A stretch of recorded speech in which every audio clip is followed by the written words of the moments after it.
now, Pentagon correspondent Barbara Starr has caught up with him for some one-on-one time with CNN. Take it away, Barbara. Well, Don, we are here at the National Press Club with General David Petraeus, who's agreed to chat with us for a little while today. And so we're going to get right to the questions.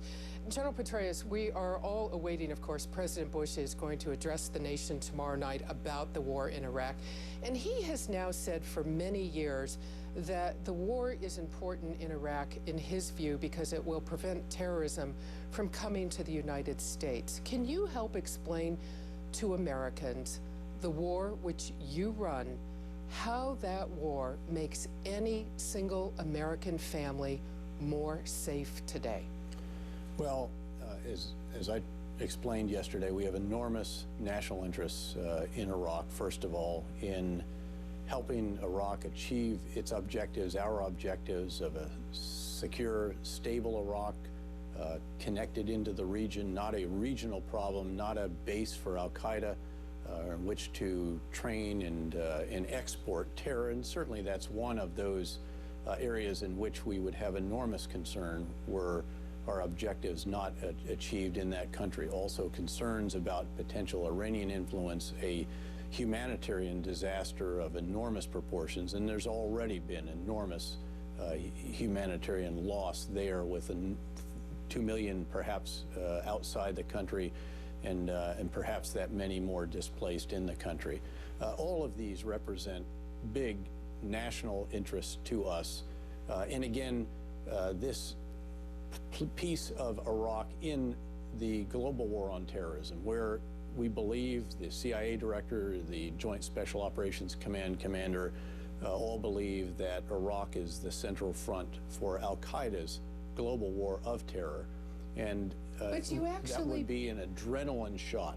Now, yesterday, in fact, I paused over this. I said, I don't know, but that was because I'm not trying to be the Department of Homeland Security director or the National Security Advisor.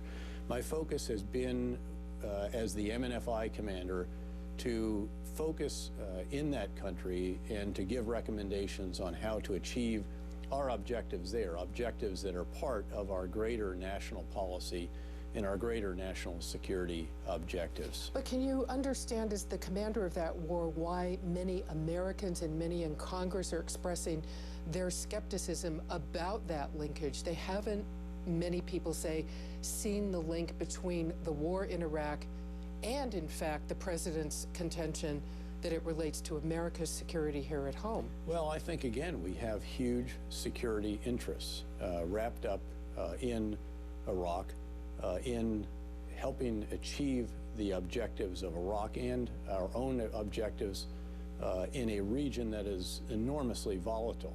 And you don't know where that might go. That's why I don't know what the implications could be of an al-Qaeda base, of Iranian activity and influence in the country that has the third most, or perhaps second most oil reserves in the world, and through which major ethno-sectarian fault lines run. So this is a hugely important endeavor, and make no mistake about it, and I tried to be very clear about that with the various committees that I talked to over the past 2 days, as did Ambassador Crocker. You've mentioned Iran here a couple of times. In addition to al-Qaeda, do you have growing concerns at this point then about Iran's efforts inside Iraq, and perhaps whether that is their jumping off point for, you know, further troublemaking in the region? Well, we do, and so does the Iraqi government. As I explained to Congress, we've learned a great deal more about Iranian involvement, lethal involvement inside Iraq. The training, the arming, the funding, even the directing of these so-called special groups whose commander we captured. And let me stop you there and ask you, many Americans see that U.S. troops are being killed by what you say are weapons brought in from Iran. How long does the U.S., many people would like to know, how long does the U.S. military go letting American troops be killed by these Iranian networks and Iranian weapons before something is very specifically done about the Iranian influence? Very, very big question and very, very big issue. We have no question whatsoever about Iranian weapons being used to kill our soldiers, to kill Iraqi security forces and Iraqi civilians.